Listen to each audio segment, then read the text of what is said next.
Hello and welcome back to another episode of the DIYguy.net. Alright, today we're going to be showing you how to do the rear pads and rotors in your Subaru. We're going to be using this 2007 Subaru Outback. Alright, so the very first step is to take and park the car on a flat level ground or somewhere relatively flat. You want to make sure that it doesn't roll as we're going to be jacking it up and removing the wheel. So this is on a nice flat surface, so the next thing we need to do is grab a 19mm and a breaker bar, and what we're going to do is crack free all the lug nuts. Now you want to break them free before you actually jack up the car. If you were to put that tire in the air and take all the weight off it and go ahead and try to crack free the lug nuts, you're going to end up spinning the wheel and not actually breaking free the lug nuts. For us, we're going to use an 18-volt DeWalt impact. We'll crack them loose.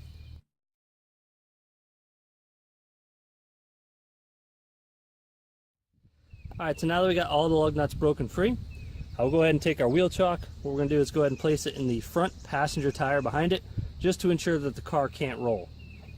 Alright, so now that we got our wheel chock behind our passenger front wheel, we're almost ready to lift the vehicle up. But something to note is, most of your newer Subarus, I think the 70s and 80s, actually had the e-brake on the front wheels.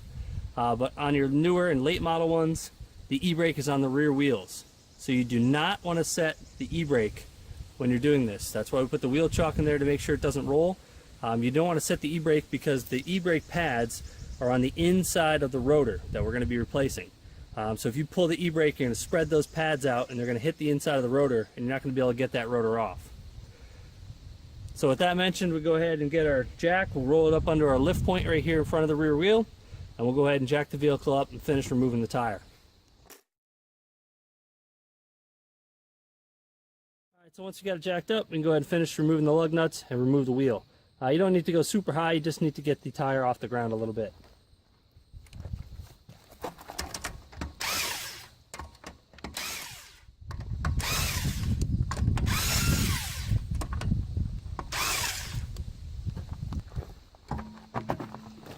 We'll go ahead and roll it out, set it out of the way.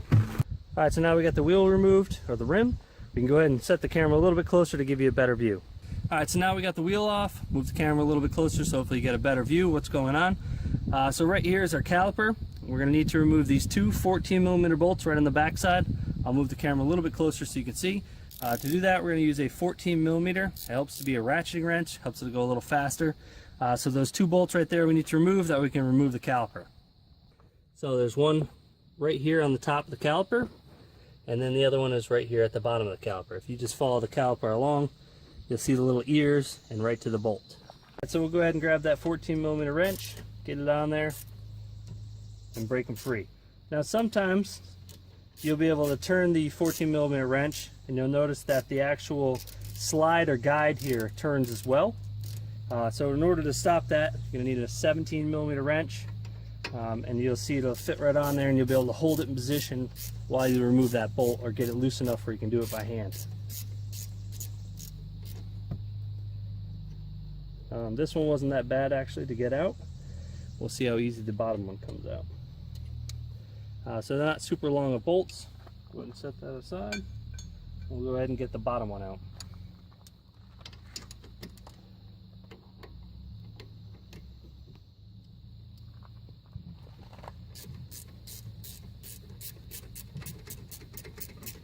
Actually, the bottom one wasn't that bad either.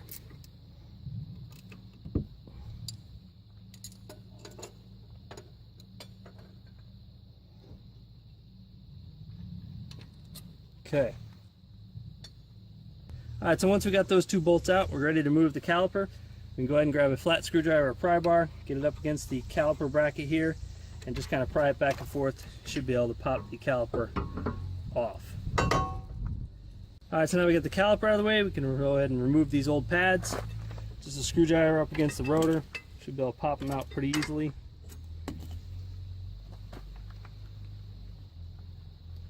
Alright, so now that we got the pads removed, we can remove these little stainless plates or guides that they ride on.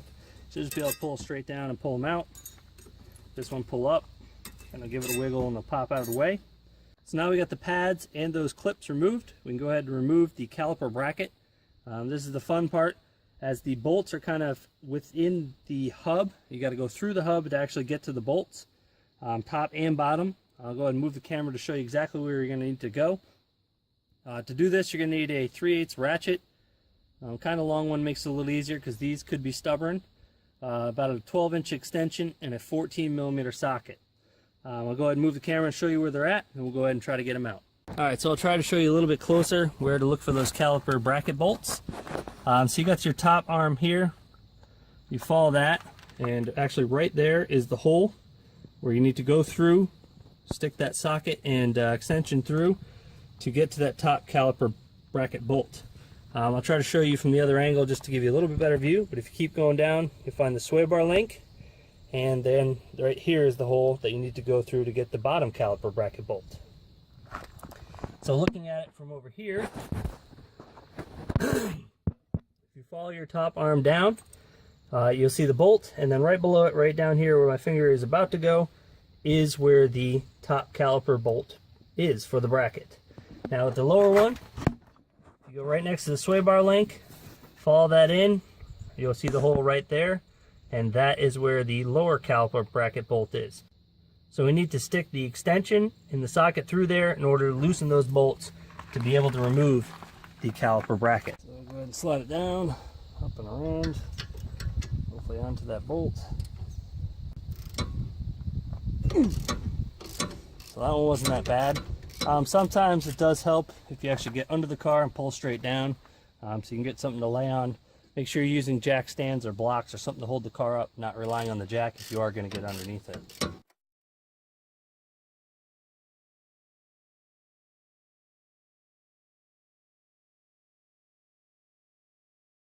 So now we got the top one out, we'll go ahead and do the bottom one. We're going to go ahead and set the caliper out of the way.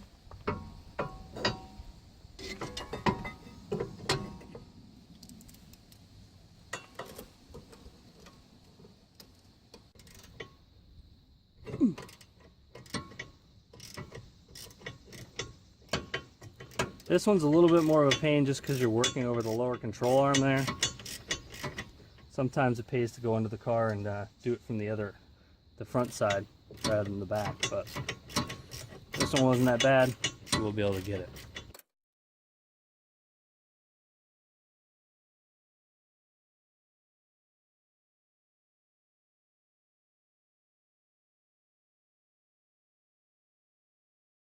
So now we got the caliper bracket out of the way, we can go ahead and grab a hammer, give the rotor a few taps to loosen it up so we can pull it off.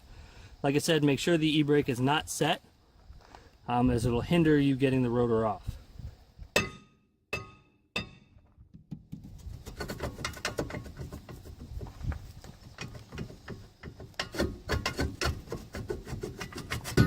Alright, now that we got the rotor removed, you can see right here are your e-brake shoes. You can also check the life of those and see if you need to replace those as well. These look like they're probably about halfway, so we're not going to replace them now. We're going to go ahead and unpackage our new rotor and go ahead and slide it on. Alright, so we unpackaged our new rotor. They went with the premium one that has the rust resistant coating here on the hub part of it. One thing to mention is make sure you take brake clean and spray down this silver surface here where the brake pads are going to touch inside and out. Take a rag and wipe it down. You want to make sure you get all that oil off so it doesn't end up on your brake pads.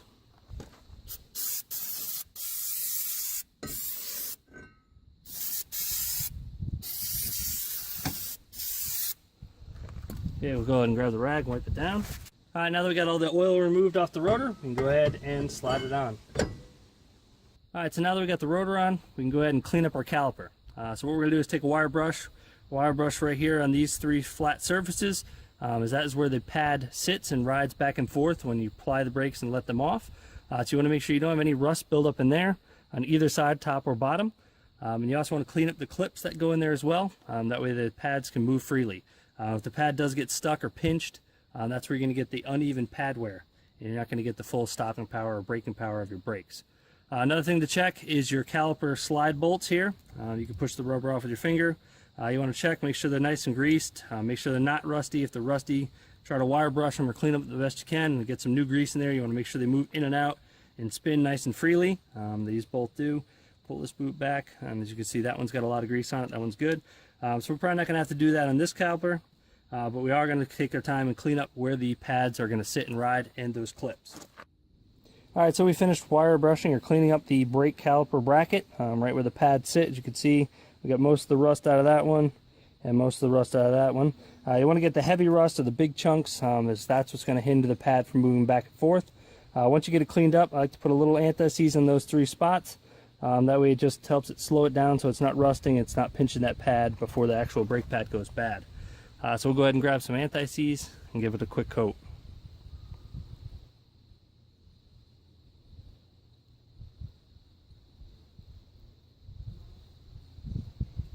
We'll do top and bottom.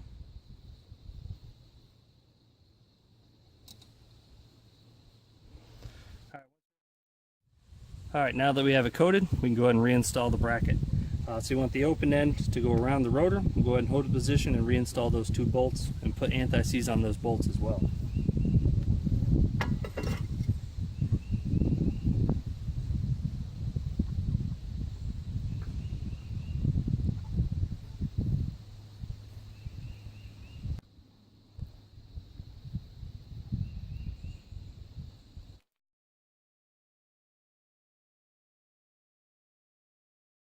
Get the bottom one in, we'll go ahead and grab the top one. Sometimes this one's easier to put in the extension, and go ahead and line it up and do it that way.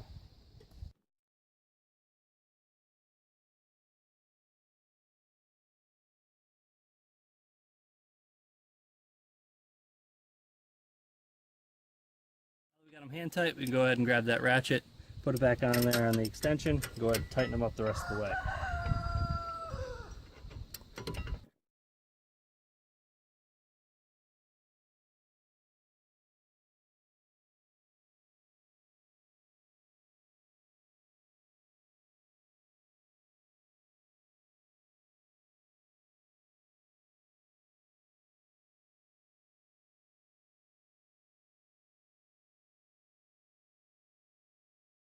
Alright, so now we got the brake caliper back on and tight with those 2 bolts and held in position. We can go ahead and grab those clips for the top and bottom where our brake pads go and reinstall those. So you're just going to go ahead and line it up, slide it in, push it down. It should kind of click in place. Go ahead and grab the other one, do the same thing. The open end has to go around the rotor, slide in position, and then click in. Alright, now we got the clip top and bottom. We can go ahead and unpackage our brand new brake pads and go ahead and install those. Alright, so we unpackaged our new brake pads. As you'll see, they're different. This one has a little nub here and also this silver tab. This silver tab is what alerts you or makes that screeching noise when your brake pads are getting low and you need to replace them again. So that needs to go on the inside, and the one with nothing is the outside pad. So we'll go ahead and get the orientation right. The half moon or curve needs to curve with the rotor. So we'll go ahead and slide that into the bottom part and then into the top. We'll do the same thing with the back pad. Make sure you got the curve right. We'll go ahead and put it into the top one first and then into the bottom one.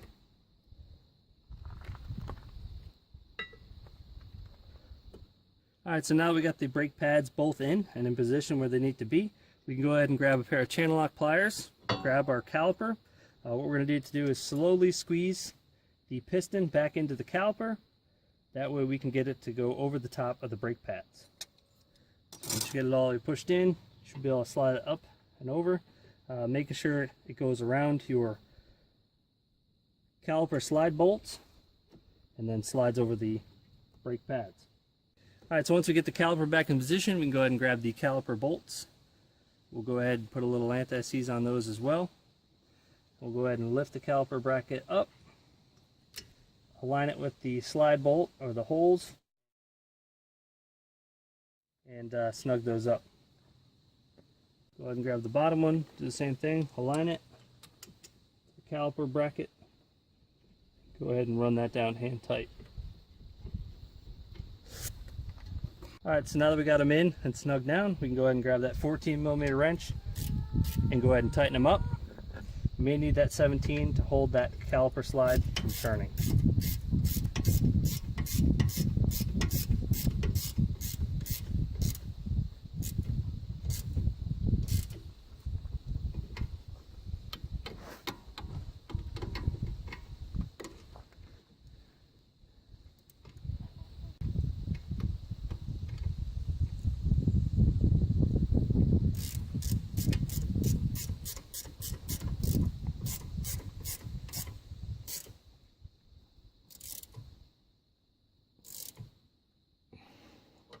Alright, so now we got the caliper back on and snugged down tight.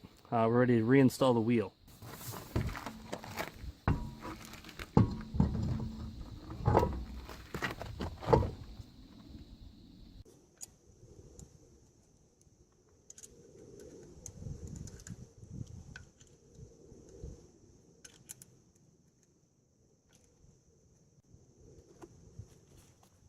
Next, you can grab your breaker bar or socket and snug them down while you got it up in the air.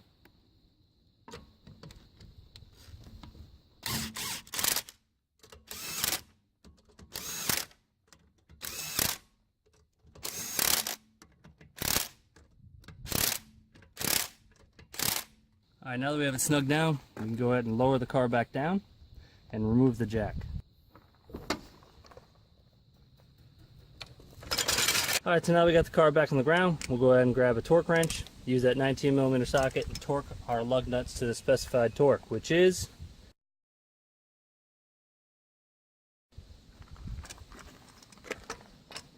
do it in a crisscross pattern.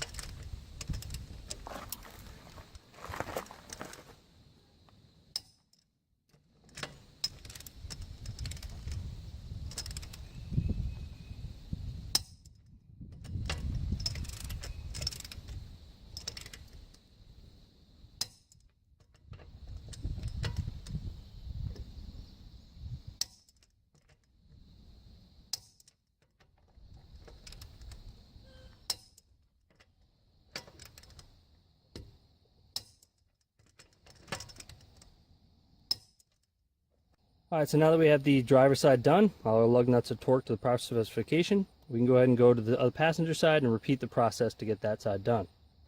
Once we have both sides done, what we're going to do is get in the vehicle, apply the e-brake, start the vehicle, then we're going to pump the brakes a few times. What that's going to do is push the pistons back out so they touch the brake pads. That way when you engage the brakes inside the car, they're actually going to engage the brakes out here, and there won't be that delay because we already took up that slack or pushed the piston back out to touch the brake pads. Alright, so now that we pumped the pedal, we're going to go ahead and open the hood.